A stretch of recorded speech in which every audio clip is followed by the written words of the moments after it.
Hi, welcome back to Spider's Web. I'm sure you've heard the term 6 degrees of separation. Well, it's the idea that all living things and everything else in the world are 6 or fewer steps away from each other, so that a chain of a friend statements can be made to connect any two people in a maximum of 6 steps. Now, this idea was originally set out by a writer called Frigyes Karinthy, who is a Hungarian, and he popularized this idea in 1929. But it came into commonality and real popularity in 1990 with a play that was written by the great John Guare called 6 Degrees of Separation. That being said, today's podcast is called 1 Degree of Separation, which is kind of crazy, but I've been looking at a lot of the weird stuff in my life, but especially the path of people I've known. So many connections in my life have been quite remarkable. The connections between people worldwide who have come in and out of my life at different moments. So we're going to talk about this game of chance in 1 Degree of Separation. It seems we stood and talked like this before.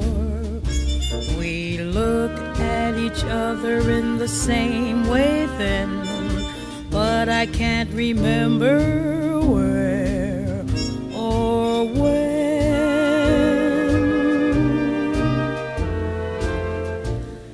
The clothes you're wearing are the clothes you wore. The smile you were smiling then, but I can't remember where or when. Some things that happen for the first time seem to be happening again.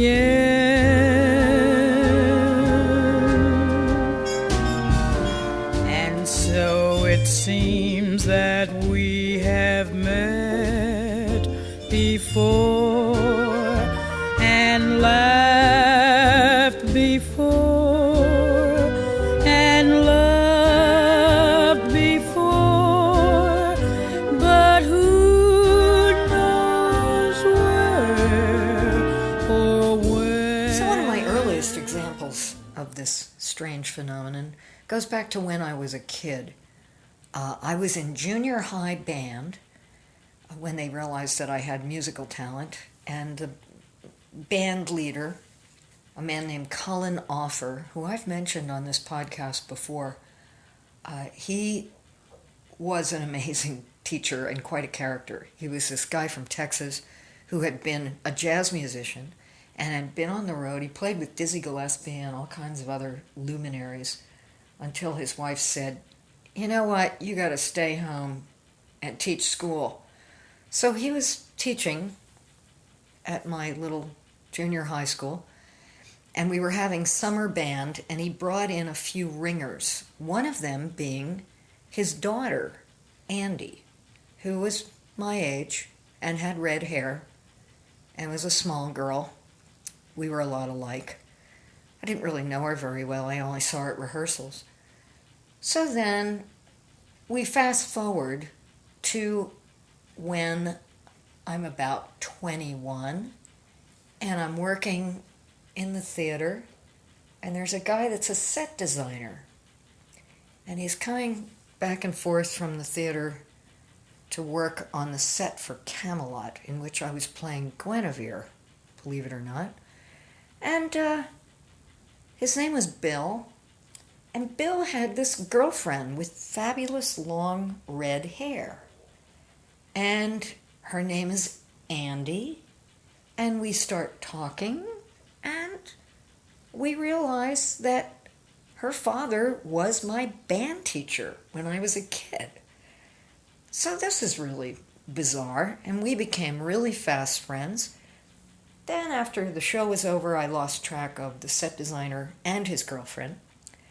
So now we fast forward again, and I'm about 27. I had just run away from my abusive relationship, and I am at a friend's house who's a stand-up comedian from Philadelphia. I'm living in New York now, and I had just come down for a weekend visit. And who is in his house but Andy? Again, third time I've met her in my life. We hang out, share some stories. She's been through, I don't know, a husband and about 4 different boyfriends since I've seen her. And then I lose track of her again. And then years later, shortly after I'm married to who was then my husband, and I am on tour. I live in Chicago, but I'm on tour of the East Coast. She calls me out of the blue to tell me our mutual friend, the comedian that we were both staying with, has died in L.A., and she's dealing with his memorial. And can I come to Philadelphia to go to this memorial? And I happen to be there at the right time, and I go there and meet her husband and 2 young children. So this is time number 4 that I've met her. And then there's one more, and that is around 2007. She calls me out of the blue to tell me that she and her husband are visiting because they're en route returning from China, and they're stopping over in Chicago. And so she came to my home, and we have vowed never to lose track again. But the whole thing is pretty weird, all because her dad was my band teacher. I end up with a lifelong friend who I have had multiple crazy experiences with. So that's number 1.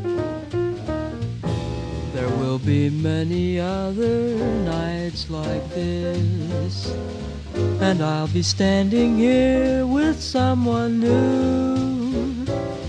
There will be other songs to sing, another fall, another spring, but there will never be another you.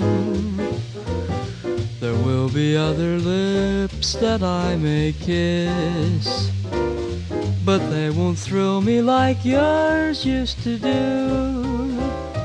Yes, I may dream a million dreams, but how can they come true if there will never ever be another you? So my next encounter is, this is a good one. This was when I had first moved to New York City, and one of my roommates was a guy that was an opera singer. He was studying opera and he was working in musical theater. And I used to go to the opera with him a lot. And we were great friends. And he was single. So I set him up on a blind date with a stage manager that I had worked with. Well, they fell madly in love. And they're still together at this day. I think I've talked about my matchmaking skills before, but they ended up moving to Paris, and they live there now. And so Scott has always been a good friend, and his husband, Michael, they have an amazing life together. And Scott sings all over the world, and Michael has his own boutique Parisian tours, and, very happy thing. Well, all right, so I meet Scott in the mid to late 80s. Well, then years later, gotta be 1998, I meet these people from California who have become very, very close friends, and from the San Francisco Bay Area, and they're really close to me, and I'm talking to them one day, and somehow we get on the subject about opera singers, and I said, well, I had a roommate who was an opera singer named Scott. Well, it turns out I've known my friends from California for 3 years. One of them actually grew up with Scott in California, and not only knows him, but knows a chain of other people that we both know. So that whole thing is weird. And then to continue on with the Scott thing, all right, I have two people who were voice students of mine, Sandy and Sean. They met in my jazz class. I had to do with them going out on their first date. I had to do with them getting engaged and then getting married and moving to Brussels. And they know my friends Scott and Michael because they were nearby in Paris. But now their mutual friend who owns a Paris hotel is friends with Scott and me. So these are tentacles that are spreading all over the world. It's fascinating. If you're feeling sad and lonely, there's a service I can render. Tell the one who loves you only, I can be so warm and tender. Call me, don't be afraid, you can call me. Maybe it's late, but just call me.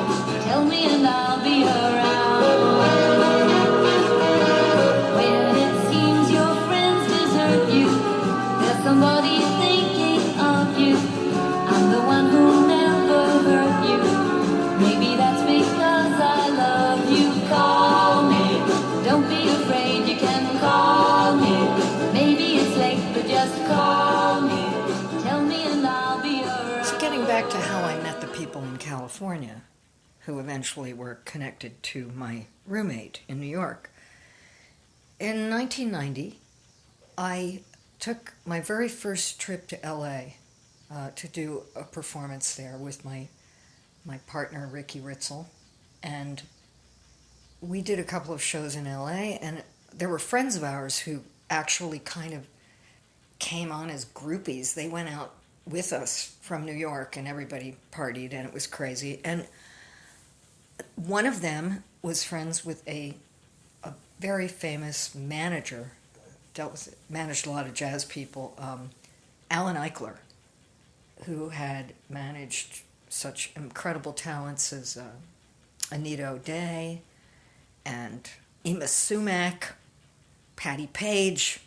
It's pretty wild stuff. Well, Alan Eichler sees our performance, and he ends up giving us one of the big breaks of our careers, and actually gets me a very press-worthy gig at Michael's Pub in New York City. And that's kind of life-changing. And Alan becomes a friend. And then years later, Alan had moved to LA permanently, and I was talking to him on the phone, and he's on the West Coast, and he started booking a tour for me. And I filled in with a few dates, so I'm hoping to get this West Coast tour. And I've already committed to buying my air tickets.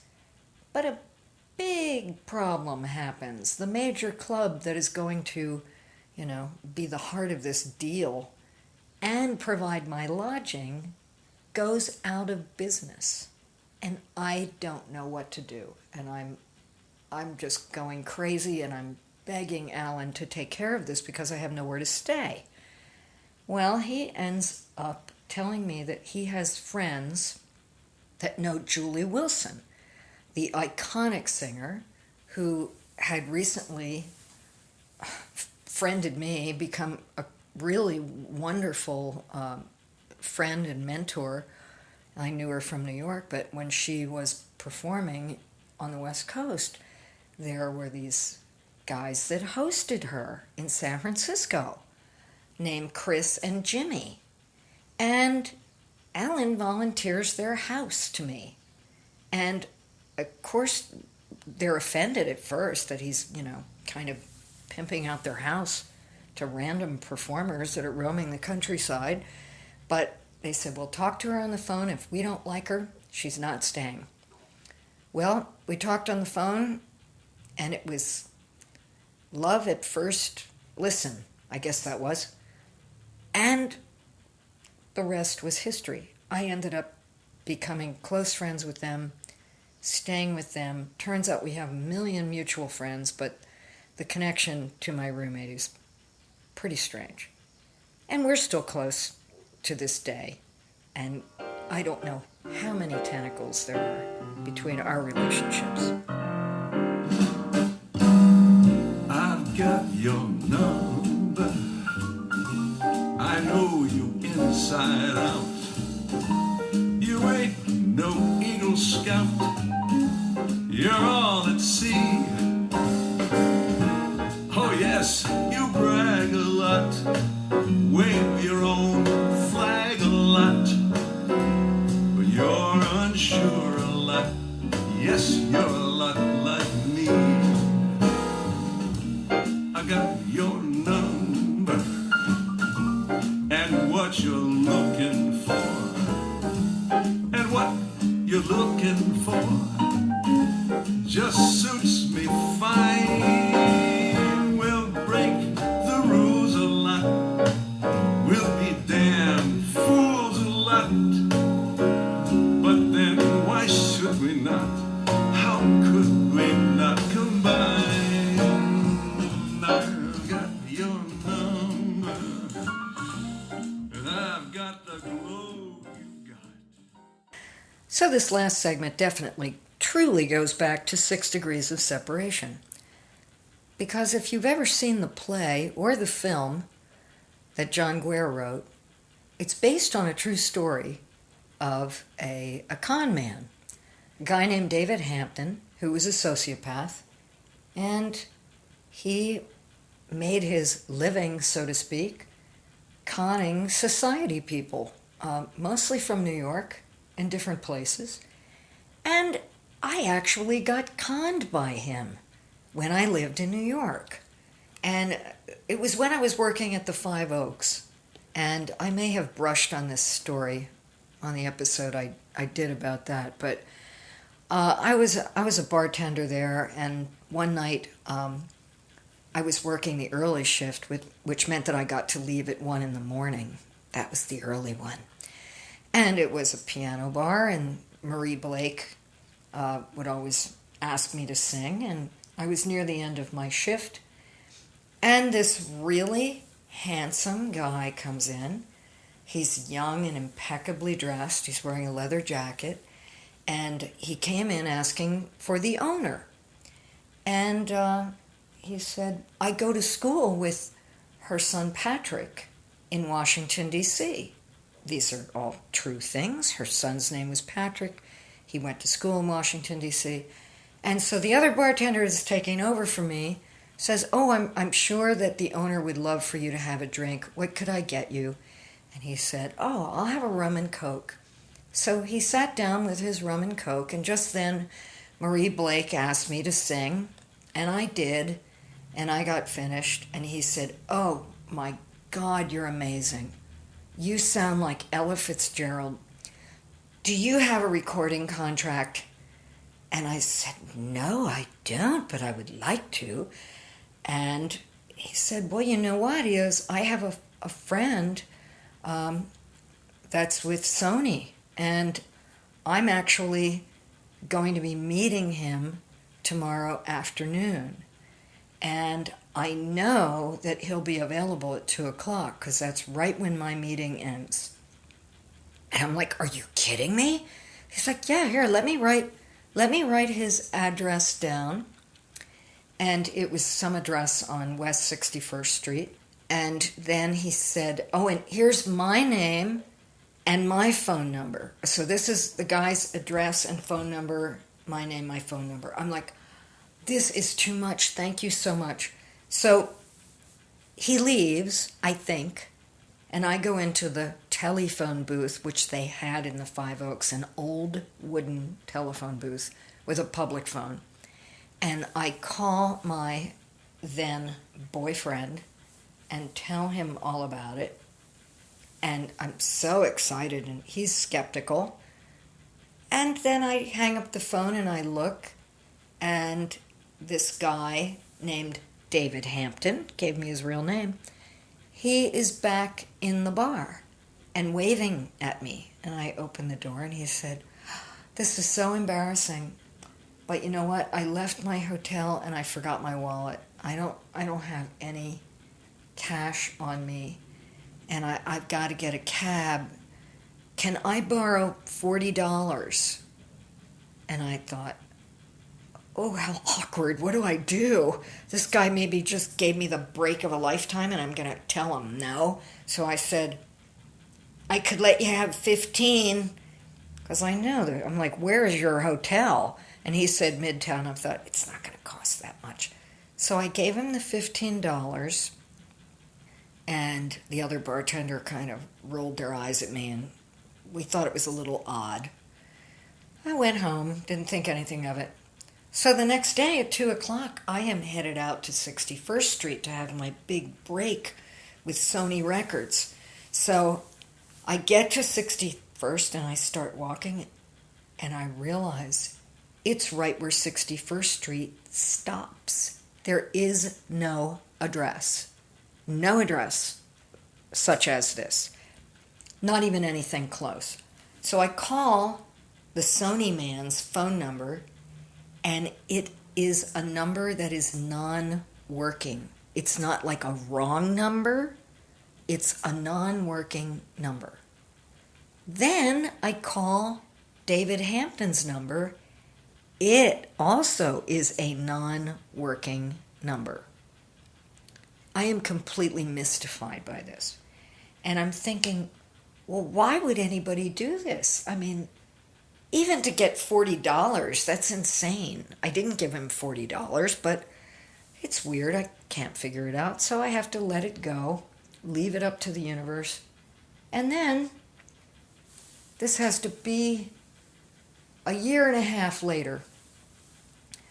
I am married at this point, and it's a Sunday evening, and I believe it was 60 Minutes was on, and I had the TV on in the background, and I turn around and look, and I see a guy in a white bathrobe being interviewed, and he takes a glass of wine and throws it at the camera and the interviewer.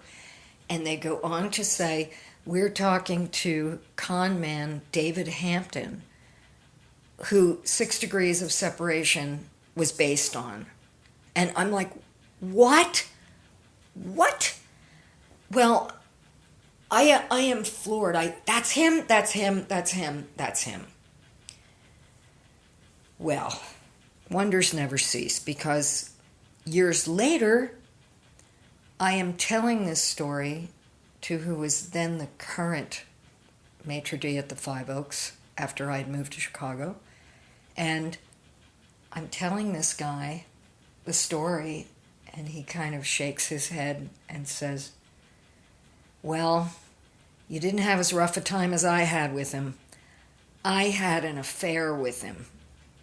And he took me for thousands of dollars, and trying to break up with him was like getting gum off your shoe. And the best thing was, his con for that was to tell him that he was an actor who was going to be at Lincoln Center because he was playing the part of the con man in 6 Degrees of Separation. And on that note, I bid you farewell from Spider's Web, and may your life be filled with less than 6 degrees of separation. Some things that happen for the first time seem to be happening again.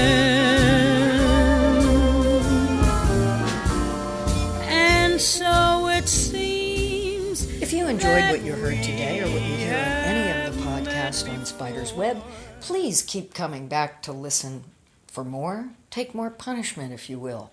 And invite your friends to join you. If you are interested at all in anything that you have heard or learned about me, please visit spiderjazz.com. You can check out accompanying recipes that go with the podcast. Look at my schedule. See where I'll be performing next. It could be anywhere in the world, and it might be in your home. You also can take voice lessons with me. So get in touch, and I'll pester you for the rest of your life. Seem to be happening again.